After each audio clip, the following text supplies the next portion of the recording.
11:30 on the dot. Department of General Services, Director Sharkey. Steve, thank you for being here. If you could please introduce your entire team, and then I would ask that you keep your presentation to no more than 10 minutes. Good morning, everybody. My name's Steve Sharkey, as you know, Director of General Services. I'll quickly show you my staff, and then we can jump into a presentation. We got Burke Atella, Ben Broche, the B guys, budget bosses. Back here, very smart. Back here, If you could just stand up when he calls you, just so everyone up here knows who you are. Bob Gibson, Chief of Fleet.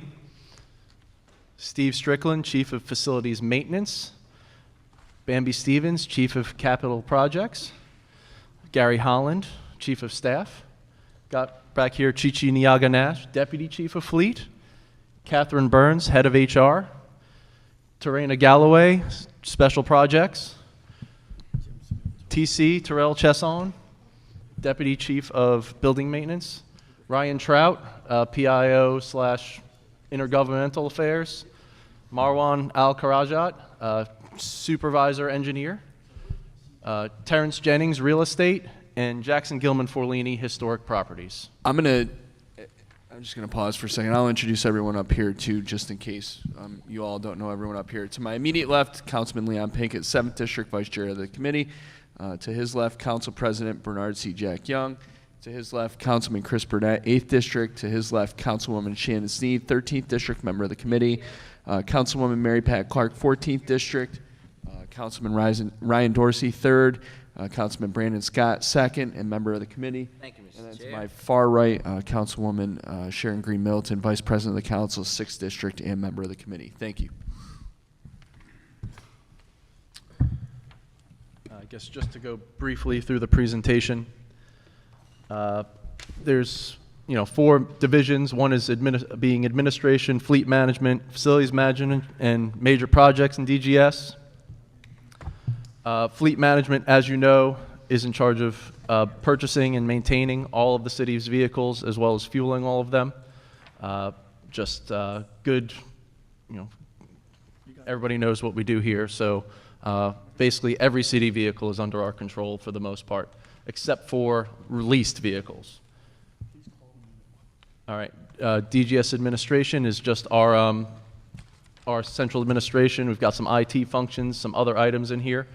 We decreased some of this because we moved some of the IT functions that were very specific to the facilities maintenance division into that division.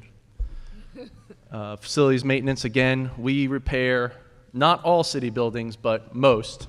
So police department buildings, downtown facilities, community action centers, we are in charge of repairs, and we also come to aid other agencies in repairs.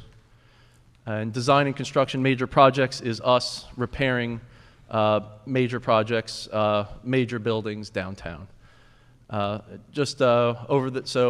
I don't know, hopefully we can just kind of talk. I'll answer your questions as we go along. Just to mention, not here, but in the budget book, there was one number that was slightly off, which was the miles per gallon. It showed a major decrease this year, but I kept asking my people, those numbers don't look right, so they're back on. I'll have finalized numbers, but the miles per gallon numbers are stable. They didn't decrease the way they showed in the budget book. So, and I'm ready for questions. Thank you for being brief. Yes, we like being brief. Karen, if you could pass that example along to the other agencies. Council President. Thank you. General Service does such a great job, and I know they take money to take care of all the city buildings. So I'm not going to bother you about city buildings because I know they haven't put the money there for you to do all the things you need to do. But have you considered your agency doing all the leases for all cars? I know that the housing department, they have their own thing, and I don't know which other department, but I think under general services, all vehicles need to be under general service. I think you guys do a better job with maintenance, other vehicles, and I think, if you had to hire a few more people to handle the extra workload, I think we should do everything we can to make sure, you hear me, Bob? To make sure that we can bring everything in-house. Because when you guys, instead of leasing them, you guys buy them, and that's what I'm looking at.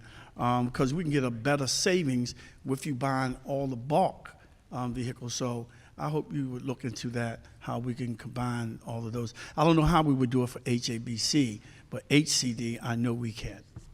Okay? So I think all of the vehicles need to be under your shop. No more leasing. No more leasing.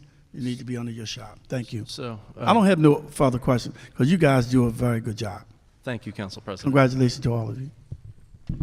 And just to address briefly, we do analyses of the leased vehicles costs versus our vehicles. Sometimes they do come better priced, but we are not in control of the leased vehicles. And I did testify in front of the Council Commission that we wanted to be sort of able to review all leases before they came through, because sometimes the leases are a better price and a better deal for the city, but sometimes they aren't. So we do have sort of reporting structures and fuel analysis, so we can definitely aid those leased vehicles.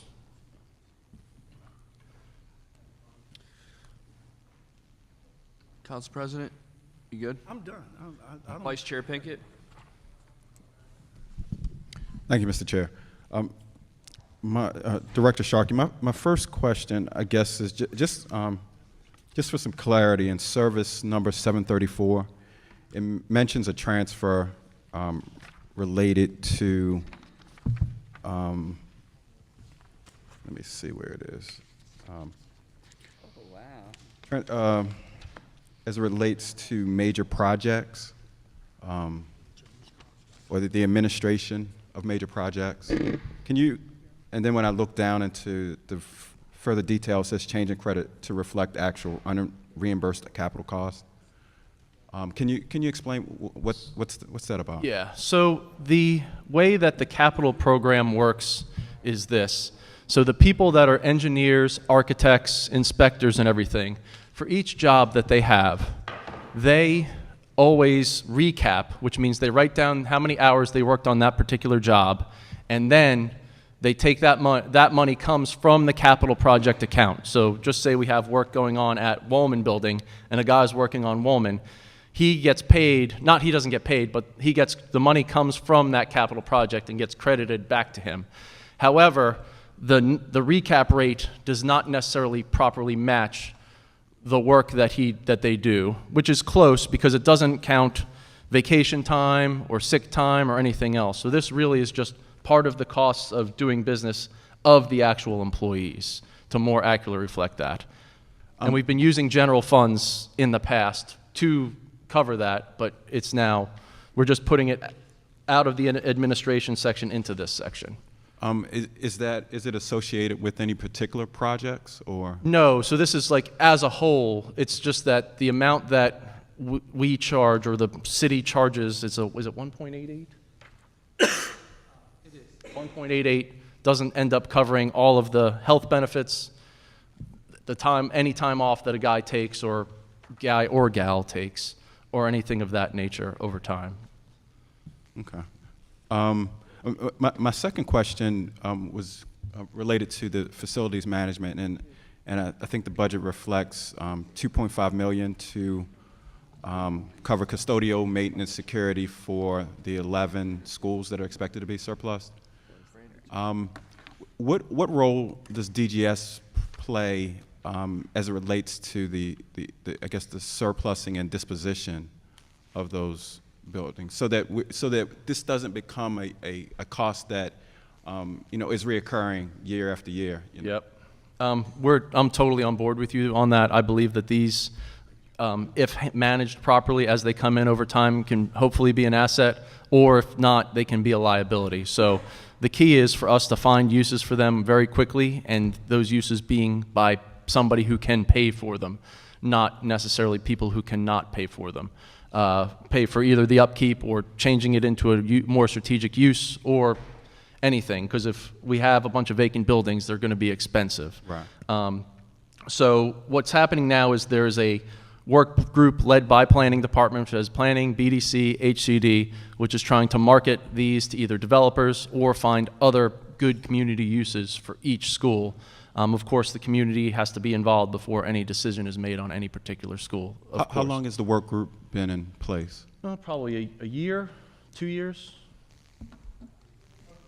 About a year. How many properties have been surplus or disposed of in that, through that work group? No, we don't. Or recommendations from that group for disposition? We don't. So again, surplus process is completely by the school system. So they come and they surplus the building when they want to. So sometimes they say these are the buildings that are going to come, and then like it's like Christmas, you wait to see which actually come. So we don't necessarily know which ones are coming. So we do not decide which gets surplus. So surplus means moved to us. Disposed of, we've had different buildings over time that have been disposed of or moved to HCD for sale, but a couple of the buildings have either been moved or given to city agencies, and 2 are in the hands of nonprofits because there wasn't any other qualified takers at the time, but it's short-term leases. So is that work group responsible for recommendations for the disposition of those properties? Yes. And so of the properties that were presented to that work group, how many have been disposed of, both either for city use, nonprofit use, or hopefully for-profit? All right, let me go over the list. The core building was moved to HCD. And Terrence, help me with buildings as we go along. Yeah, so Langston used, yeah. If you have it on the top of your head, that's fine. If not, if you could submit that information. Yeah, no, we'll. And part of the reason I'm asking is that, and I know that this committee has said it before, and other council committees, is that we, not only with the 11 coming from the schools, but we've got to be more proactive as it relate and anticipate the properties coming, and start queuing some stuff up so it's in our hands. The least amount of time. We're not carrying it for as long as we. Yeah. I'm in agreement. Can you? Yes, sir. Councilman, can you? I wanted to know how, as a question, I wanted to know how many properties have come through this working group that makes an assessment on disposition of properties. Yeah. And the status of that, whether how many were disposed of? Were they disposed of through to be used by city agencies? Were they disposed of to be used by nonprofits, or was there some for-profit entity to which they were disposed of? We have a spreadsheet, and we can share that with you. That's list of properties through that process and what the disposition status is for each property. Yep. Good. Yep. Council President. And if you could also add any bond debt, because the school system said that they look at that before they actually give them to us, but I know that hasn't been true in most cases because we have those bond debts that the city have to pay.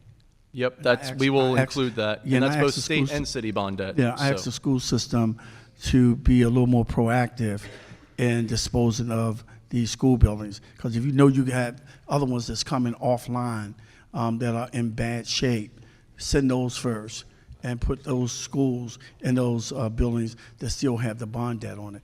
I mean, we need to be working with the school system to make sure, because that's money that we can put back into the school system and other programs to help our children, instead of paying the state back bond money. Agreed. So just request number 7, just include existing debt service on each. Number 7? Number 7 for us. Oh, okay. All right. Gotcha. All right. You missed the first. Yeah, I was like, shoot. We got a little system with, I gotcha. with us and government relations and BVMR. So. All right, so that's number 7. We'll just add that into Councilman Pinkett's request. Councilwoman Sneed. Thank you. Are there any positions that that's available in Fleet that just requires like a high school diploma or GED? Very limited. We do have labor positions from time to time that come up, but usually you require more advanced mechanical training. And that's why we're doing right now our high school internship program where we train kids. They start their senior year. If they can come during the day, they work with us, and then they usually have to stay with us full time, like as a community aide for about a year, and we're trying to move them then get them qualified for apprenticeship programs. We've got 3 kids. I don't know if the third is going to make it, but at least 2 will hopefully become apprentices within this year. And then we've got, how many do we have in the next round, Bob? Like 4? And we got 4 more. So we try to grab 3 or 4 kids that either go to Mervo or West Side and have them come to Fleet, work with our guys. And actually it's been really good because we kind of ask the teachers for the best kids, and the kids are really good. They're good energy, good kids, and they learn a lot. So we're training them to become mechanics after they do their Mervo West Side automotive education program. Okay, thank you. Clark. Yes. Oh, Clark? Oh, Councilwoman, please talk into the microphone. I will be glad to. Someone Thank you, emailed Mr. me and said that they couldn't hear you when they were watching it. I have 2 questions. First of all, the master lease program, I read in the summaries that has allowed you to generate savings in leasing. I don't know what the master lease program is. Yeah. But it's saving money and seems to be successful. What is it? And why does it, what change, why is it different from what General Services did before, and it's different in a positive way that saves us money? Yeah, so great question. So everybody just take in the word master lease and just pretend that the word lease isn't in there. Lease is the term lease is the very financial technical term of what it is. It is not a lease. Because I heard what the president and you were discussing. So the master lease program is we buy cars the same way individual adults buy cars now. So 5 years ago, we used to buy cars, whatever little bit of money would be budgeted, usually not nearly enough, maybe $5, $6, $7 million a year would be budgeted for replacing vehicles. And then we just pick the 10 oldest vehicles or whatever and buy them. So we weren't budgeting appropriately for this. Now when we buy vehicles, we buy them almost the same way you or I would go into a dealership, buy vehicles and lease them, buy them on credit. And we get very favorable rates because we buy them on credit over time. So we buy them and then we pay them off. If it's a smaller vehicle, we pay it off over 6 years. If not, we pay it over 10 years. So that's allowed us to buy about $25 million of vehicles per year. Now, of course, we have to pay the debt off over time, but we've bought so many more vehicles that the fleet isn't in the horrible shape it was 5, 6 years ago. We just weren't, we spent so much money just fixing the same darn old vehicles over and over and over again, and they spent so much time in the shop that was really hurting availability. So we did the program, and then we were also able to do a small right sizing, which I think we're going to probably do again this year, where we analyzed the vehicles and saw that since people kept keeping tons and tons of spares that they didn't need before, but now since the vehicles work, they don't need 10 junk spares in the back that cost us more money. So basically, so what's the difference? You just weren't replacing vehicles because you were paying cash to buy them? Or, in other words, so now you're buying on credit, and you're buying on credit, but you don't have to have upfront money, and you pay it off over a period of years, like we all buy cars. Yep. I guess. Yeah. And so you're able to increase the numbers and phase out the bummers, the ones that are falling apart. Is that right? Exactly. So what's the difference? I mean, you were buying them before. What's the difference? You didn't We get were the credit? spending about 9 or 10 million a year. Now we're spending 25 to 27 million a year. So you're spending more, but you're Upfront. saving money in the long run because you're not repairing and trying to resuscitate. Yes. And it's- that's why it works. Yep. And you found a way to get that much credit so you've worked out an agreement for credit over time. Is that what the whole Yep. thing of it is? Yep. Okay. Thanks. And then, just this. I noticed that in your, the budget, if I'm reading it correctly, that contractual services have increased. It's in page 177. I forgot to cite the program and number, but it's 177, just the schedule. It seems like a lot of increase in contractual, and I wondered what occasioned that.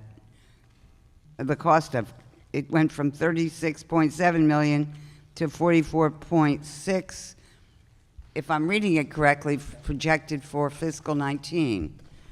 Let me see. I'm sorry. What is that mainly? Is that on the fleet? Is that overall? It's overall, yes. Oh, it's overall. I'm wondering if you're Oh, okay, gotcha. All right, Okay. yeah. A lot of so part of this is going to be the contractual increase that we've spent. We increased the amount of money we spend on cleaning floors and maintenance people. So before, 2 years ago, our maintenance, like cleaning of the buildings, was totally substandard. Now we're at a basic, very basic level. So part of the expense across your agency is contractual work for cleaning floors in the buildings you maintain? yes, and then but there's more to that as well. So besides, that's one. The second one is also a big piece of this is the surplus schools that Councilman Pinkett mentioned. I So see. we're going to be expecting a lot more costs of security services, cleaning, and maintenance over time. So And you're doing that, so you're using contractors to do that, like cleaning and security firms, et cetera. In other words, you're going contractual with those workers instead of, I guess that's what is that what you've always done?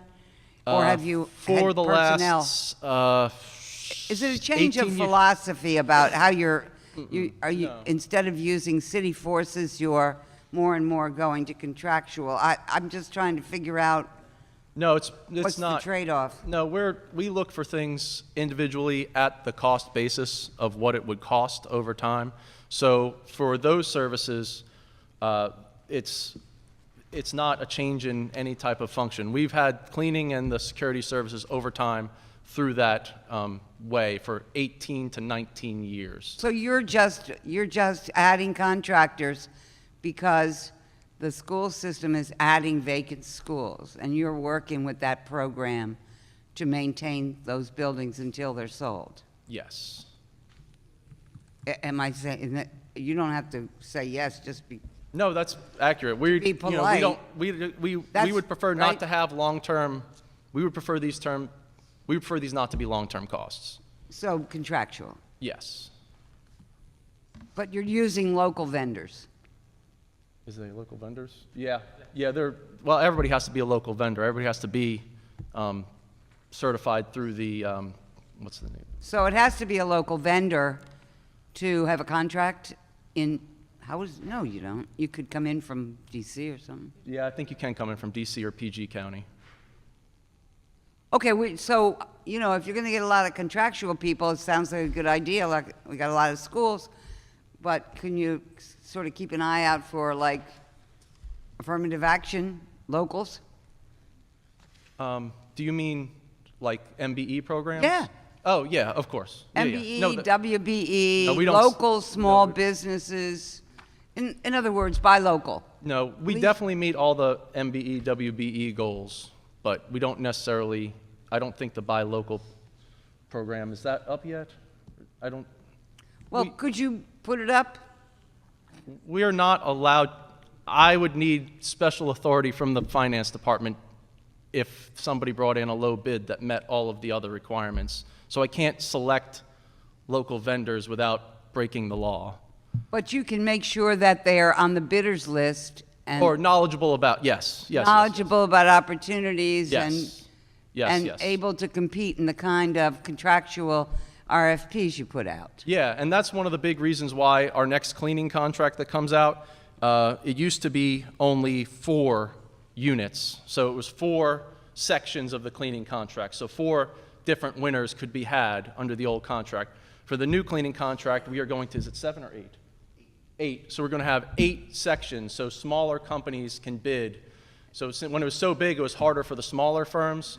Now the smaller firms can And bid that's on it. exactly what we were talking about earlier today, that the vice president of the council is sort of the leading light on, which is breaking down contractual of all kinds, breaking down all kinds of contractual RFPs to allow so many subcontractors, MBEs, WBEs, locals, to become, in effect, general contractors on a smaller project, so they can break out and be generals and then build from there.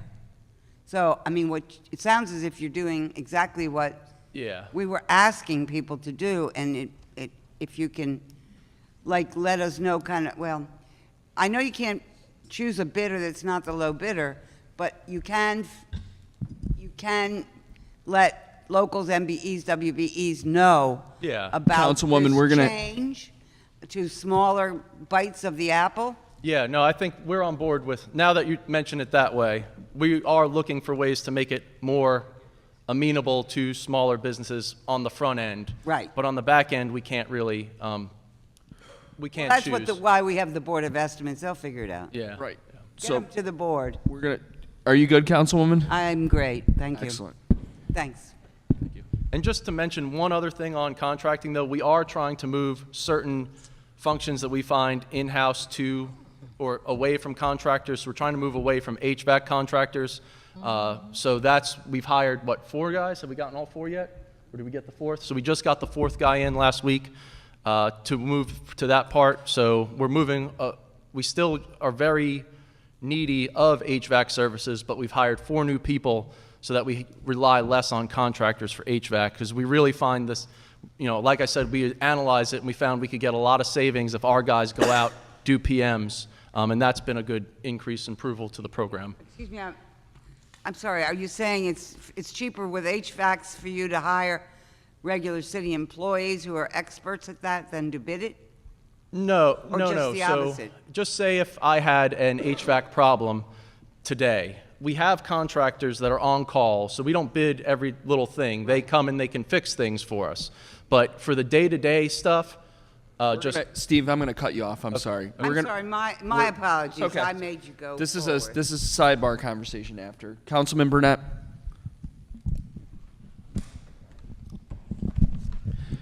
Thank you, Mr. Sharkey. So most of my questions were asked by my colleague, Mr. Pinkett, so I'll look forward to the follow-up on the surplus buildings. It's been a big issue in my district.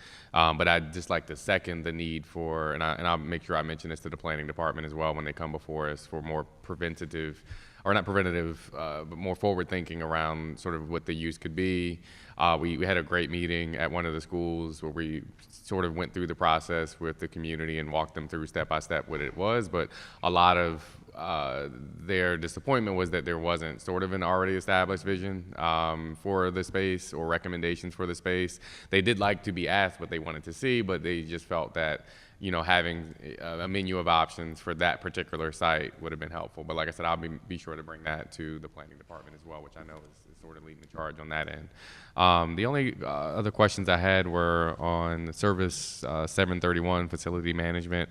It looks like you've tried to make some changes to closing out work orders at a better way, as well as the preventative maintenance piece, but was just very curious around why both goals and target and actuals for preventative maintenance out of total work orders was still very low. I mean, you're meeting Yep. above the target, but so the target's last 48%. last fiscal year, we had we had quite a number of employees that left our service because of issues they had.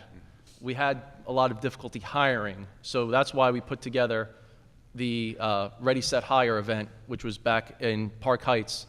We hired 7 people off that event, or 7? We hired 7 people off that event. So hopefully in the next couple weeks, everybody's going to be in and we're going to be fully staffed. So we definitely had a staffing shortage that really hurt us in those numbers. And we're almost fully staffed back up. So that was definitely hurting us last year. Okay. On all the close times and everything, so. Correct. And is it purely a staffing issue? Is there ways that The other to issue improve is sort of that the number of work orders, we also have another system now. So we have a computerized system called Archibus, which is our work order management system.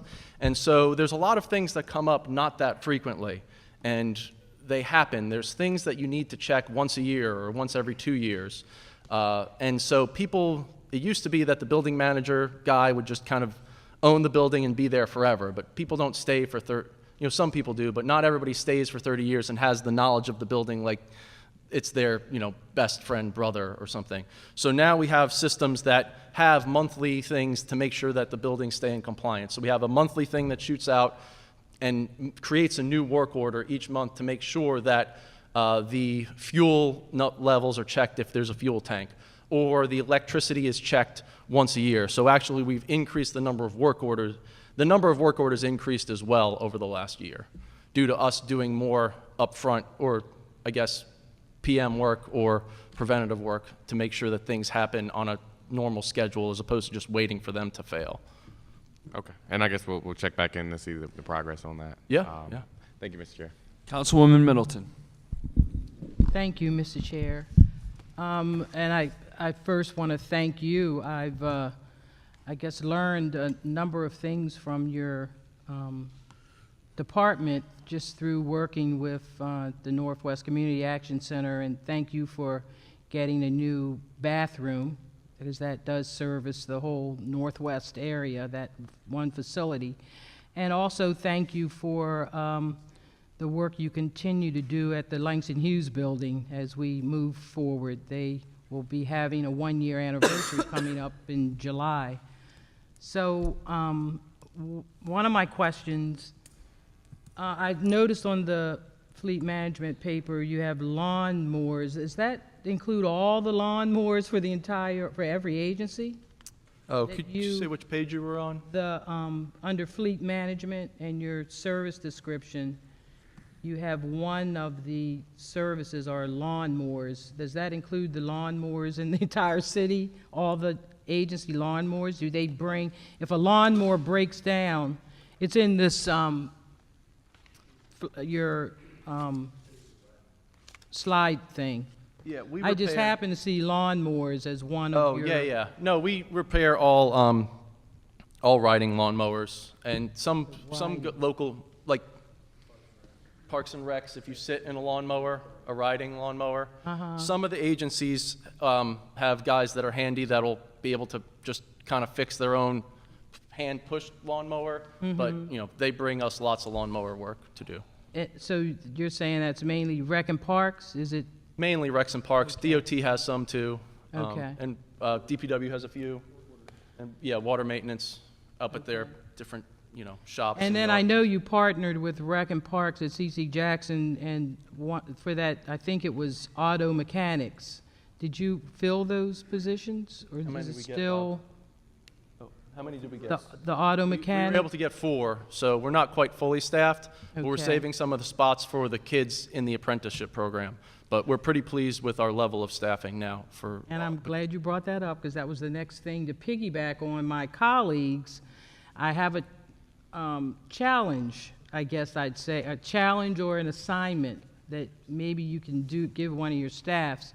So I noticed that you had mentioned the 2 VOTEC areas. So here we have a 21st Century Community School, Forest Park High School, that's coming up, that did have a history of having an auto mechanic program, and that does service the 5th, 6th, 7th, 8th district, primarily Northwest, and they have a strong alumni association. There is also job specs with the state specialist for the apprenticeship office in the Office of Apprenticeship in the Department of Labor License and Regulation. I can see a program starting back up, some kind of pre-apprenticeship starting back up there. That area, there's a number of students that are are not going to go straight to college. They want jobs. So starting something in that whole area, it's the only high school now that Northwest High School is closing. So there needs to, I guess, be, and I can work that, you need to have a meeting with the principal that's going to be the principal. That school opens in September. If there's already a program out there where there can kind of be a connect, and also working with some people in the Alumni Association that were part of the former program. So I'm sure, again, this is an initiative that our mayor is trying to push. It's going to serve as many people in that area. It's a community school. So getting something started like that can be extremely easy. It doesn't have to be a vocational school to have these kind of programs. And since you have a shortage, basically developing, in a sense, an auto mechanic, that is one beginning that can easily be, pushed. So I challenge you to work with me to kind of get, and my colleagues, to get something started in that entire Northwest corridor. I think they already have a program there, but the auto mechanic has been down at West Side for the last how many years, Bob? Sir, you got to either convey to Steve what you want to say, or you got to come up to the mic, because it's televised. Come up to the mic and if you want, You and can say come your up. name. We don't bite. And if you want to explain, I'm go Bob ahead. Gibson, Chief of Fleet Pull Management. that down. Talking to the mic, sir. Sorry. Thank you. Can you hear me now? Perfect. I've been going to the different schools. I went to, Mervo, went to West Side, and West Side was also housing Forest Park at the time. So I Okay. met with all the instructors. I met with the principals from each of the schools. We interviewed the candidates. We had each of the school set up a date where they brought the students through, showed them what we were all about, and they applied. We interviewed people, and we selected after working with the teachers too, because one of the things we look at naturally is their attendance. Because if you can't come to school, you're not going to come to work. We've been going with the kids in the 11th grade, talking to them, explaining to them what it's all about, and so they'd have an opportunity to apply also. So with that, we're in the 3 schools right now. So have you communicated with the apprenticeship person, the Baltimore City apprenticeship person? Because there is a Baltimore City apprenticeship specialist. No, ma'am. I haven't. And I say that, okay, there should be a connect there, and then that connect could also be with the state specialist, and then you make it a full certified program, and so you can also get some state funding. Just 2 items. Number one is we have talked to them, and they weren't helpful at all, but don't go back there. I'm not going to burn bridges, but that city schools apprenticeship office was not helpful to us whatsoever. It took Bob going down there to get the job done, And which we that's did. out of Mowat, I think. Is that where they're, It's by the school system. Steve, are you? you're saying it's from, you're talking about the school system? Yeah, the school system's got it. No, the city has an apprenticeship person. No, we have that. That program is active. So what happens is, if you're in Forest Park, West Side, or Mervo High School, you apply each year. We only have limited spots, and then you come and work for us as almost a pre-apprentice Right. until you can then become ready to get into the apprenticeship program. So we have that active apprenticeship program with, was it Robert Alexander? With the city apprenticeship program. So they're going to start out as pre-apprentices, then become apprentices with us. We have that program and it's active, but they need to meet minimum qualifications to even become apprentices. So we do have our apprenticeship program, but the school system has not been helpful. It's the local principals that are all the help in the world in this program. Do you still have outstanding issues with the school system on this? No, we're fine now because we took care of it. But I don't want to talk smack. I mean, I had to, just to be honest. Right, But, right. it just, they weren't helpful. And we just finally, Bob went down there, literally brought them parts, tools and stuff to get them. He brought them cars. So we've just built the relationship directly, and it's better that way. And there still seems to be a missing link here with the state, because there's a state person assigned to Baltimore City as well. And that's how you get these jobs can get state certified, and that person can be, say that they go through the apprenticeship program and something happens, they decide to move in another. This degree can follow them around the country, not just the country, the world. So that's why it's important to have that state connection. So, okay, so we're not going to accomplish that today. Do you know what agency that's at? Yes. What state agency? Yes, Department of Labor License and Regulation, Office of Apprenticeship. Can you connect Dollar with Steve? I sure can. Thank you. We'll talk to them. I want And I to. think Michael Alexander can also connect because he's on their board. All right, Councilwoman, you're going to connect, please, and thank you, Steve, with Dollar. I want to go back to the school system thing, and then Councilman Burnett has a clarifying question. So, it's not, I mean, talking smack, and you already said it. It's on TV at this point, Steve. So Yeah. you're good. Moving forward, do you have to interact with the school system further on this, like next year? No, we're good.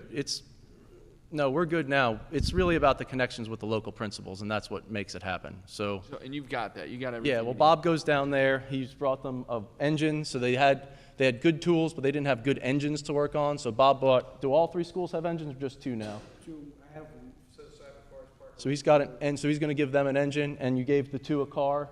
Got them a new car because they were working like a 1970s But car. I want to address, or what I'm getting at is I want to address the issue at the school system during the budget process this year, because this is like the only time of year that they listen to us. Does that make sense? I know it's gotcha. not your problem. I know. And Mr. Chair, just for clarification, this isn't anything negative. We just, there's just seems to be. Yeah, there's a problem there, so I want to get the problem addressed. So who's the problem with? I forgot the guy's name. No, I know. Bob, who's the, There anymore? Okay, the guy that we had a problem with left for some reason. do we know what office that is? CTE. CT office, okay. Oh, that was, that's the guy at BCCC now. That's right. Oh, that's really interesting. Okay. That's the gentleman, Michael. Oh, okay. Michael Thomas. Right, Yes, he has a very high perception of himself. Okay. No, now I'm fully aware. I really do appreciate you bringing that to my attention. The new person at the CT office, is that person responsive and helpful? Is she? She? We haven't really needed to because we're working Okay, directly great. with the schools. All right, I appreciate it, and I didn't mean to make you guys feel uncomfortable. No, it's I'm fine. serious. I want to address what problems we can address during the budget process when everyone has our attention. So I appreciate that. And Mr. Chair, you are correct that the principals play a big role because they're the ones in charge of their individual schools. So, Good. go Appreciate ahead. it. Councilman Burnett, you need clarification? I got you on the list. Yeah, just really quick. I think part of it was answered in that you said there's equipment that's been donated to several schools.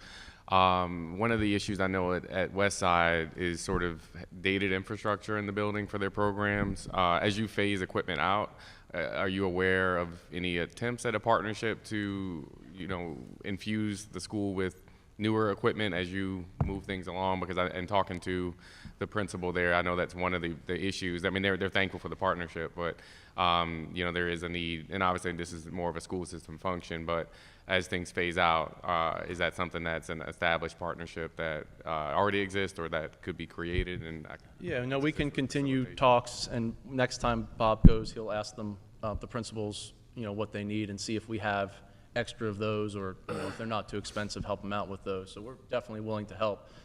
When Bob went there, he actually thought the tools they had weren't that bad, but it was the old cars and engines they were working on, but we can continue that. Perfect. Thank you. Thank you. Councilman Dorsey. Thank you, Mr. Chair. My questions are probably mostly for Bob about staffing for maintenance of vehicles. Do you know how many? Okay, under Service 189, you've got 109 automotive mechanics, 18 automotive lead mechanics, automotive maintenance supervisor, supervisor 2, I mean, got a bunch of different stuff. Then there's this other category, automotive maintenance worker, which I don't know the difference between an automotive maintenance worker and an automotive mechanic.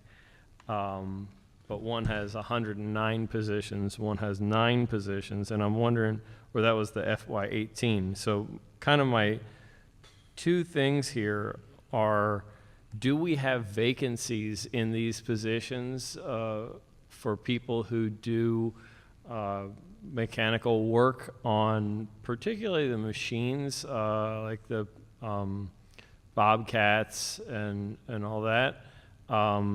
And can we afford to lose people in those positions, because we're losing 3 automotive mechanics, 1 lead mechanic, 2 maintenance supervisors, bringing us from 3 down to only 1, and we're zeroing out the position for vehicle damage investigator entirely.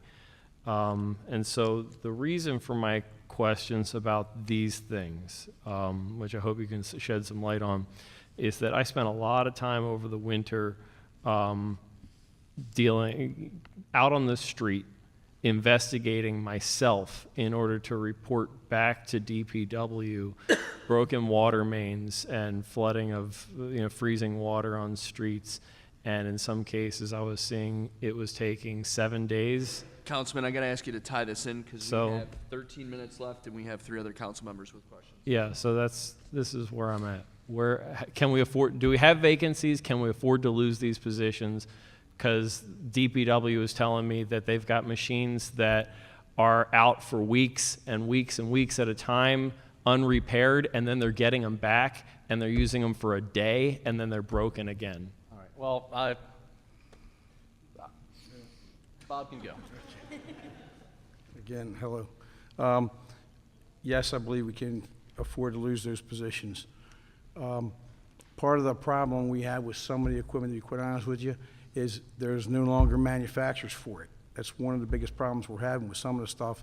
And after this year of round of buying, we should be through with some of that turmoil. Thomas skid loader, for example, which is equivalent to a Bobcat, the company went out of business. It's hard to find parts for it if you can even find them. So, we do our best to put them back together as good as we can, but to get parts for them is hard. A lot of companies we had that issue with. Chevrolet got out of the big truck business.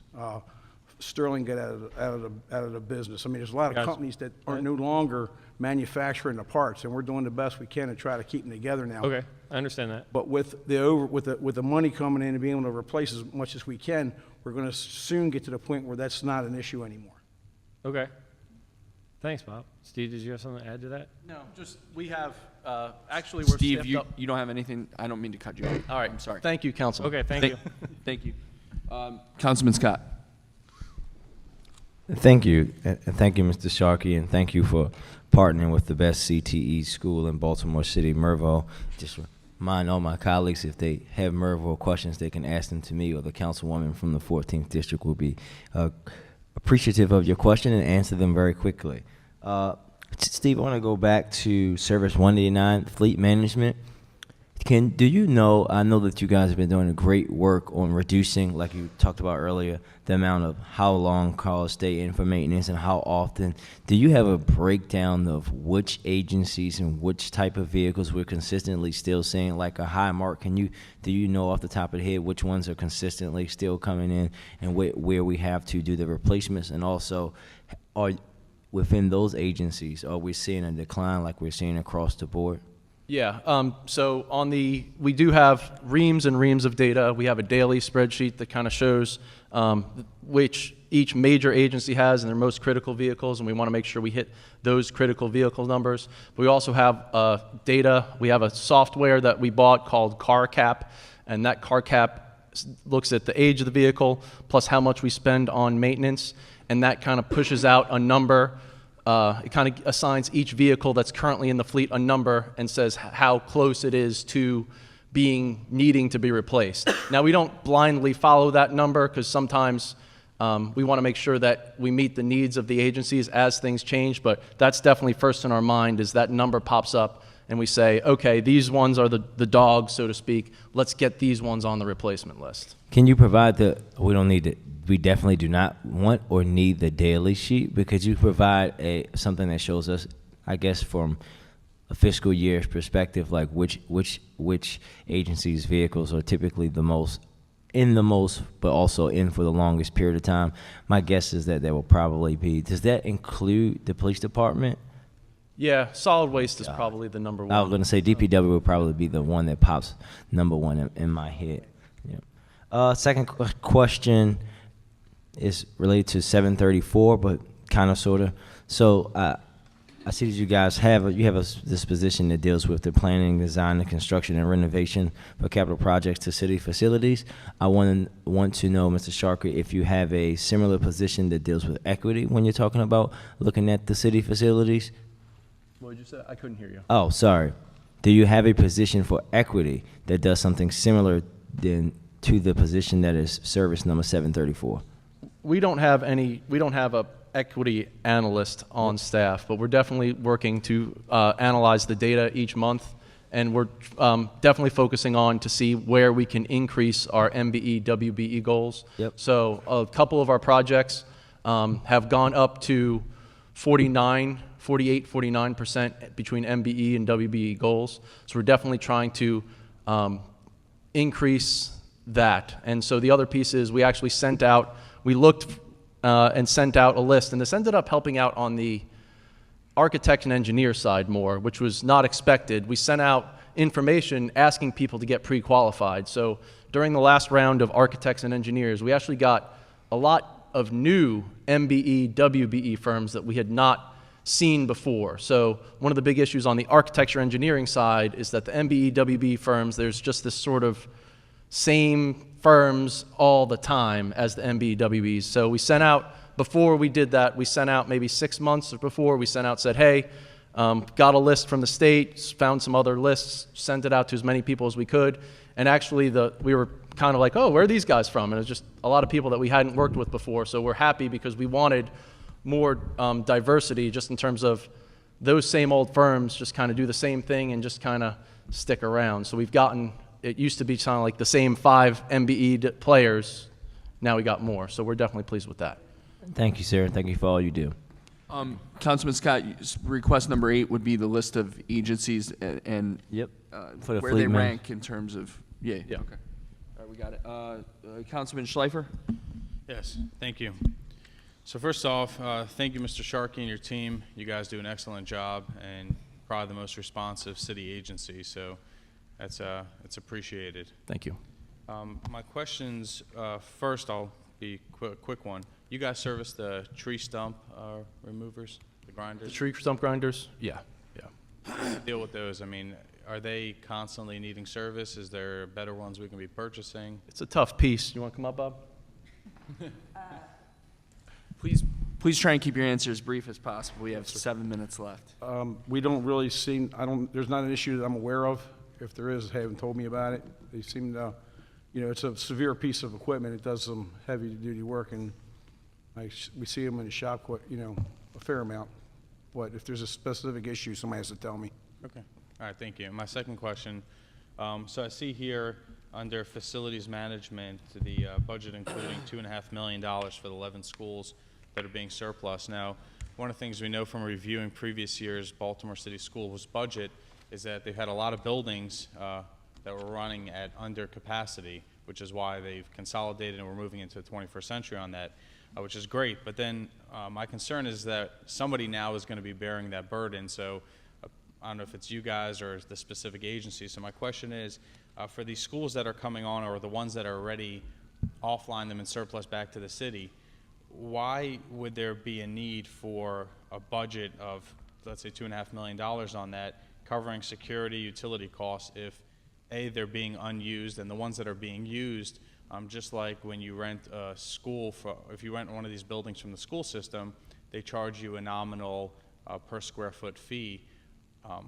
Are you guys, A, charging a per square foot fee on buildings that are being used? And if not, why? And if And if you are, then what's the $2.5 million covering? So this is for schools that are not mainly, a little bit of this goes to the schools that are used, but a lot of this goes to the schools that are not being used. So the carrying costs of a vacant building are a lot higher than you expect. You can't just completely turn the heat off because that will kind of injure the HVAC systems. It'll injure the building. And also, these are very strong targets for scrappers. So we do need to have some roving security visit every day because there was one school that before we even got it over on the east side, and we didn't even get to the school, and the scrappers got to it before it even got into our hands. So we do not, the worst thing that happens is when the schools get scrapped. In terms of the 2 buildings that we have people in, they are each having a financial stability plan that they're creating for us to then show over time that they can cover the operating costs of the building. So on those buildings and these future buildings, are we paying rent for these, or like? We are going to expect them to cover carrying costs over time. They are not at this time, but we are going to expect them to pay for the electricity and their maintenance of their buildings. Gotcha. So the goal is to have people renting them from the city, or? Well, my preference is always, my personal preference, this is not necessarily all of the goals of the city. I would prefer not to have to deal with these buildings anymore, personally. Again, that is not even the city's position, that is the DGS position. If I could just make them go away, that would make my life better because they are a big expense to the city. But you have to consider not just the needs of the DGS, you have to consider the wider needs of the city for either community programs or that if it's sold, the new use is adequate for the community. So I would prefer to sell all of them just for my edification, but we also need to make sure that if we sell it through HCD or BDC, that the future intended use is good for the community as well. Right, and so I have some of these that are coming online in my district, and there's already groups that are renting space through the school system. So are they going to continue operating through you guys? Which building? I mean, the chairman doesn't like for us to get specific, but we can talk offline. I don't know. I would prefer to, if a building has a good opportunity to go private or to some other agency, I'd like. Steve, can you please speak with Councilman Schleifer in 3 minutes offline on this? sounds good. You good? Yeah. I'm sorry. You're good? Yes. Pinkett? Director Sharkey, I'm not certain if this is best for DGS or for real estate, but the budget book says that you maintain or repair over 500 buildings, which I would imagine have a variety of city uses. What type of evaluation or analysis does DGS go through to determine the potential for maybe public-private partnerships related to those buildings?